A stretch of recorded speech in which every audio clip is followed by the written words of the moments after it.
छाछ के कारण नचत कन्हाई, छाछ के कारण नचत कन्हाई, छाछ के कारण नचत कन्हाई, छाछ के कारण नचत कन्हाई। आज भगवान एक हाथ कमर पर रख के, एक हाथ सर पर रख के और ठुमुक ठुमुक करके प्रभु आज प्रभावती को दिखा रहे हैं। छाछ के कारण नचत कन्हाई, छाछ के कारण नचत कन्हाई।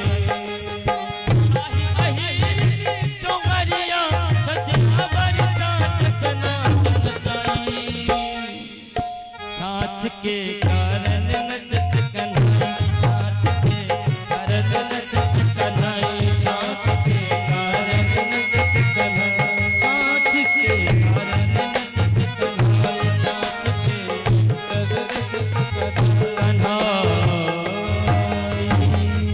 आज प्रभु ठुमुक ठुमुक करके नाच रहे हैं।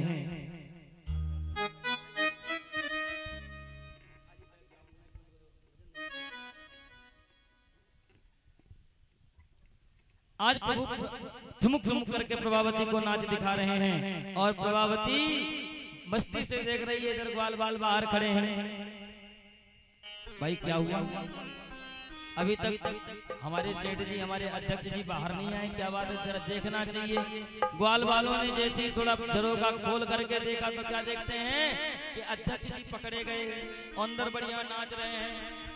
एक ग्वाले ने भगवान को देखा, भगवान की नजर ग्वाले पे पड़ी, सो ग्वाले ने भगवान को आदेश दिया, कन्हैया नाच ले, इसमें भलाई है, हम सब बच जाएंगे। प्रभु ने कहा, दारी के माखन तो कुछ छक्के तुम सब मिलके खाओ, नाचना अकेले पड़ रहे हैं, इतना अकेले कैसे नाचेंगे हम? कहा कन्हैया तू नाच ले। भगवान आज खूब नाच दिखाए। अंतिम का प्रभावती देख, अब हमारा तुम्हारा हिसाब किताब बराबर, अब तुम को छोड़ दो।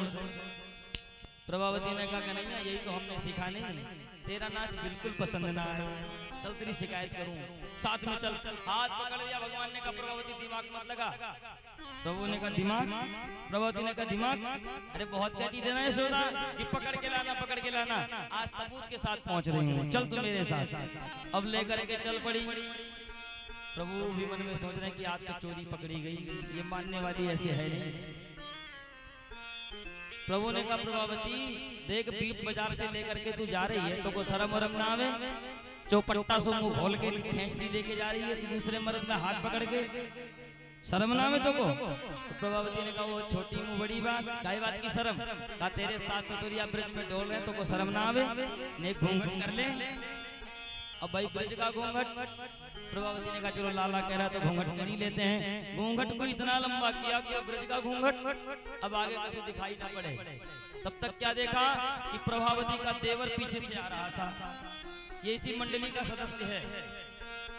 भगवान को जब देखा तो दूर ही से पूछ लिया कहाँ? प्रभु ने अपना दिमाग लगाया, अरे तुमको नहीं पता कि तेरी भाभी जो है ना, हम तो भाई घर से खूब छक के आए थे, पर ये कह रही मेरी माँ बुलाई 56 प्रकार का भोग बनाई नहीं, और चल तो नहीं तो को खिलाऊं।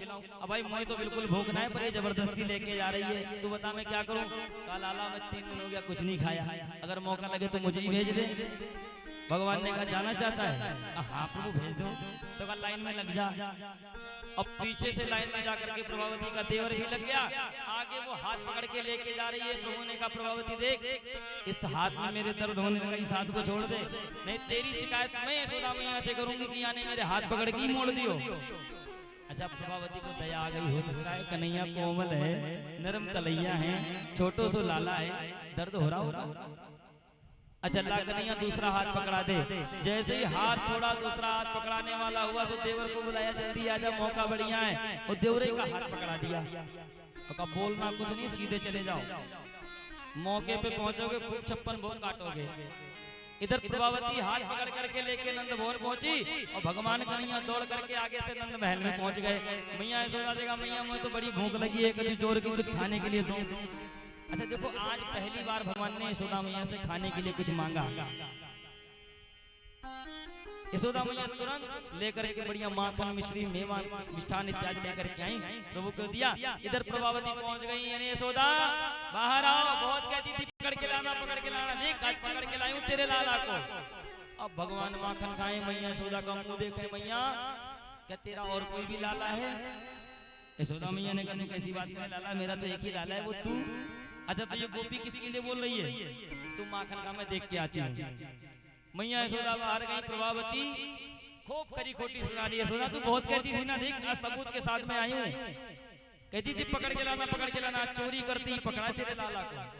यशोदा मैया सुनती जा रही है, सुनती जा रही है। अंत में यशोदा ने कहा प्रभावती अपना घूंघट तो हटा पीछे, बड़बड़ाती जा रही है, पीछे घूम के देख। घूंघट हटाया, पीछे घूम के देखा तो कन्हैया गायब, देवर खड़ा। घुमा के एक हाथ मारा सो देवर भगा बड़ी जोर। कहाँ का माखन खिलाने भेज दिया था कन्हैया, अब की खाई सो खाई, आगे खाई तो राम भाई। अब देवर बड़ी जोर से भगा। यशोदा मैया ने खूब खरी खोटी सुनाई। अब दोबारा ऐसी शिकायत लेके मत आना। आज प्रभावती शिकायत करके पुनः वापस आ रही थी, भगवान दौड़ करके आगे पहुंच गए। प्रभावती कैसा लगा? प्रभावती ने कहा इस बार तो धोखा हो गया, पर अगली बार ये धोखा नहीं होगा, कुछ भी हो जाए अगली बार धोखा बिल्कुल नहीं होगा।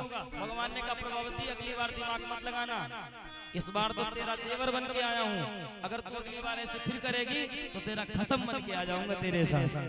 बोलो राधे राधे। अच्छा पति को खसम कहते हैं ब्रज में। भगवान ऐसी मधुर लीला माखन चोरी की करते हैं। प्रत्येक गोपियों के घर प्रभु माखन चुराए।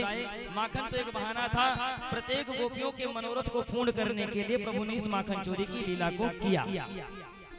सुखदेव जी कहते हैं राजन, आगे प्रभु ने ब्रज की रज को खाई। ब्रज को खाई, प्रभु ने कहा देखो ब्रज में आ गए, ब्रज के माखन मिश्री तो खूब खाए, अब जरा ब्रज की माटी भी खा के देखे कैसी लगती है। तो प्रभु ने ब्रज रज खाई। शिकायत मैया यशोदा के पास पहुंची। माँ ने जब मुंह खुलवाया तो प्रभु ने पूरा ब्रह्मांडे का दर्शन करा दिया। देखिए सब कथाएं बड़ी विस्तार से हैं, पर दर्शन करते हुए हम निकल चलेंगे आगे, क्योंकि अभी गोवर्धन पूजा भी करवानी है और समय भी अपनी गति की तरफ है। प्रभु ने पूरे ब्रह्मांड का दर्शन करवाया। मैया यशोदा अचेत अवस्था में गिर गई। प्रभु ने योग माया के द्वारा वो सारी चीज भुलवा दी। आगे उखल बंधन की लीला आती है। एक दिन प्रभु बैठे बैठे दूध पी रहे थे, मैया यशोदा दुग्ध पान करवा रही थी बढ़िया। सो मैया यशोदा ने चूल्हे पर दूध रख दिया था उबलने के लिए। अब मैया ने कन्हैया ने पूछा मैया तो एक बात बता, तो को दूध प्यारो है पूत? मैया यशोदा ने कहा लाला तू कैसी बात करे, मैं तो पूत प्यारो है, तो दूध ना प्यारो है। जैसे इतना कहा तो ध्यान आ गया कि चूल्हे पे दूध रख के आई हूँ। नजर मारी तो दूध उबाल मारने वाला था। अब कन्हैया को छोड़ा, ज्यों का त्यों दौड़ करके पहुंच गई दूध को उतारने। अब लाला जोर जोर से रोने लगे, मैया तू झूठ बोले, तो ये तो दूध प्यारो है, पूत ना प्यारो है। भगवान चुप होने का नाम न ले। यशोदा मैया कहती लाला चुप हो जा, तेरे लिए चंदा मामा ले आऊंगी, चंदा लेगा। भगवान किसी भी बात पर चुप होने का नाम नहीं ले रहे। जितनी आंगन की माट मटकियां हैं प्रभु सब उठा करके तोड़ रहे हैं। यशोदा मैया ने कहा बहुत मटकियां तोड़ रहा है, आज तुझे मैं उखल से बांधूंगी, आज तुझे मैं दंड दूंगी, तेरी पिटाई करूंगी।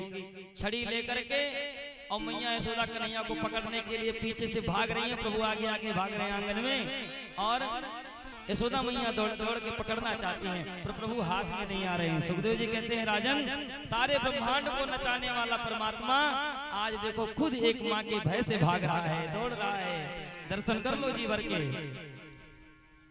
अंत में थक हार करके यशोदा मैया ने रुक जा। जब प्रेम से कहा तो प्रभु रुक गए। अच्छा नहीं मारूंगी, रुक जा। प्रभु आ गए हाथ में, अब मारूंगी नहीं पर तुझे सजा जरूर दूंगी, नहीं तो तू दिन प्रतिदिन शैतानी करता जा रहा है। अब ब्रज की रस्सी मंगवाई, उखल से बांधना प्रारंभ किया तो समस्त ब्रज की रस्सियों को लगा दिया, पर 2 अंगुल रस्सी छोटी पड़ जाए, प्रभु बंधने में ना आए। अच्छा वो 2 अंगुल रस्सी क्या है? भगवान में मिलने में वो 2 ही अंगुल हमें और आपको डिस्टर्ब करते हैं।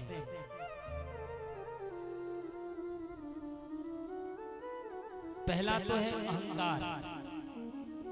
यदि आप अहंकार से भगवान को पाना चाहोगे कि हम इतने बड़े धनपति हैं, इतना लगा करके हम एक दिन में 1 लाख का भंडारा करवा देंगे, तो वो भंडारा आपका बेकार है। दुर्योधन ने कहा प्रभु हमारे घर पे चलो, आप हमारी माता गांधारी ने आपके लिए 56 प्रकार का व्यंजन बनाया है, पर प्रभु ने ठुकरा दिया, नहीं आज का भोजन तो मैं विदुर काका के घर करूंगा। तो प्रभु विदुर जी के घर जाकर के केले के छिलके को पाए और दुर्योधन के 56 प्रकार व्यंजन को ठोकर मार दिया। तो हमारे भगवान भाव के भूखे हैं। प्रभु को भाव से जो बचता है तो उसका बेड़ा भाव से पार हो जाता है। और जो अभिमान में आ जाता है तो प्रभु कहते हैं कि मेरे भक्त को यदि अभिमान आता है तो सबसे पहले मैं उसके अभिमान को ही नष्ट कर देता हूँ। जिस कारण से आपको अभिमान आएगा प्रभु कहते हैं मैं उस कारण को ही नष्ट कर दूंगा। भाई कारण नष्ट तो अभिमान खत्म। तो प्रभु को यदि पाना चाहते हो तो अभिमान और पद इन दोनों को साइड कर दो। वहां जाने के बाद पद प्रतिष्ठा अभिमान सब खत्म। वहां तो भाव से ही बन सकते हो, प्रभु को पा सकते हो। यशोदा मैया ने आज अनेक जतन कर लिए पर प्रभु बंधे नहीं। पूरी ब्रज की रस्सी खत्म हो गई। अंत में प्रभु से कहा लाला देख बंध जा, तेरी माँ कह रही है। यशोदा ने जब प्रेम से कहा तो वो जो 2 अंगुल कम पड़ रही थी वो स्वतः पूरी हो गई। क्यों? क्योंकि वो अभिमान खत्म हो गया कि मैं तुझे बांधूंगी, तुझे दंड दूंगी। वो अभिमान खत्म तो प्रभु बंध गए। अब यशोदा मैया बांध करके घर में चली गई और प्रभु आज उसको घुटनन घुटनन चलते हुए घिड़ाते हुए पूरे आंगन में घूम रहे हैं। उनके आंगन में 2 वृक्ष लगे थे, यमला और अर्जुन के पेड़। ये कौन है? इनके बीच में प्रभु निकले, उखल जाकर के दोनों वृक्ष के बीच में फंस गई। जोर का झटका लगाया सो उस वृक्ष से 2 दिव्य पुरुष बाहर निकल करके आए। परीक्षित जी चौंके, महाराज ये दोनों कौन है जो वृक्ष बने खड़े थे? सुखदेव जी कहते हैं राजन ये दोनों कुबेर के पुत्र हैं। इनका नाम था नल और कुबर। इनको अपने धन का बड़ा अभिमान था, अपने प्रतिष्ठा का, पद का बड़ा अभिमान था। एक बार देव ऋषि नारद निकले तो ये नदी में नग्न अवस्था में स्नान कर रहे थे। सो उसी अवस्था में बाहर निकल आए, बाबा को राम राम करते हैं।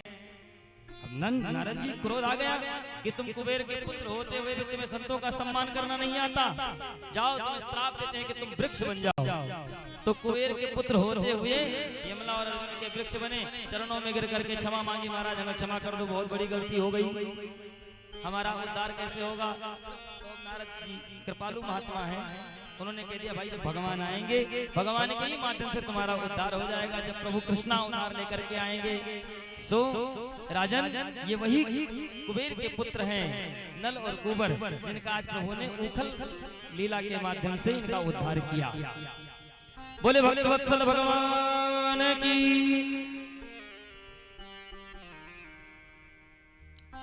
अब नंद बाबा ने देखा कि आए दिन जब से कन्हैया ने जन्म लिया है तब से कोई ना कोई संकट हमारे ब्रज पर आए दिन आ रहा है। क्या किया जाए? ब्रजवासियों को बुलाया। ब्रजवासियों को बुलाने के बाद में अपनी बात रखी, देखो भाई जब से कन्हैया ने जन्म लिया है आए दिन कोई ना कोई संकट हमारे बीच पर आ रहे हैं। इस विचार बनता कि स्थान को ही छोड़ दिया जाए तो कहाँ चलें? तो नंद बाबा के भाई थे उनके बड़े उपनंद जी। उपनंद ने कहा देखो भाई हमें पता है हमारी इच्छा से तो हमें वृंदावन चलना चाहिए। आज गोकुल से प्रभु वृंदावन के लिए तैयारी बनाने लगे। अच्छा वृंदावन कहते किसको है? जहाँ पे तुलसियों का वन हो वही वृंदावन है। कहा भाई देखो वृंदावन में जमुना की बड़ी निर्मल धारा भी है, अनेक संत ऋषि मुनि वहां आकर के तपस्या भी करते हैं और हम सब भी चल करके वहीं रहेंगे। सो प्रभु की आज नंद बाबा की बातें को मान करके समस्त ब्रजवासी अपने अपने सारे बैलगाड़ी में सामान ला दें और चल पड़े वृंदावन की ओर। अच्छा आप लोग चलना चाहेंगे वृंदावन? कौन कौन चलना चाहेगा? ब्रजमंडल जरा हाथ उठाओ एक बार। कुछ लोग कहते हैं हम तो चालार घाट पर बैठ के पंचायत करेंगे, नहीं जाएंगे हम। अच्छा कौन कौन चलेगा वृंदावन? जरा हाथ उठाओ। देखो भगवान जा रहे हैं, गोकुल से कहाँ जा रहे हैं? वृंदावन। तो हम सब भी प्रभु के साथ चलेंगे। अपने तन से तो यहाँ बैठेंगे पर मन से वृंदावन हम सब चलेंगे। चलिए भाव से।